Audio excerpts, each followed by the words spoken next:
Hey guys, welcome back to Lineup. For today's video, we're going to show you how to fix air fryer error code E1. So if you're interested, let's start tutorial. Now if you're wondering how do you actually fix this E1 error code problem on your air fryer. Now the error itself depends on the air fryer that you have. But for example, if you have a Philips air fryer here, there's a few things that you need to know. So according to your website here, if you're seeing the E1 error, usually it's caused by a cold temperature. Now, if you've stored your air fryer here in somewhat a cold place, typically that's the cause of that issue.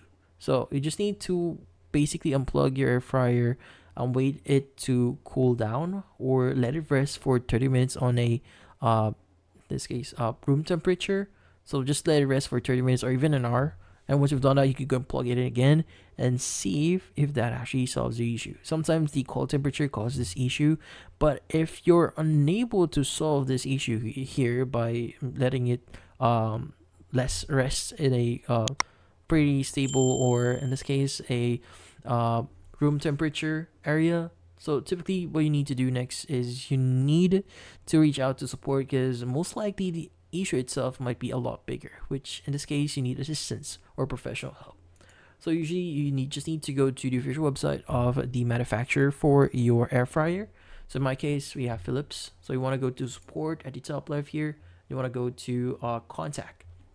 Now in here you want to scroll down a bit here, and maybe since you're talking about air fryers here, so I want to use the option for household, or in this case you can have household products, but I want to choose household. And you can go and click on call us or contact them via WhatsApp and see, and basically just interact with them and see what are your options.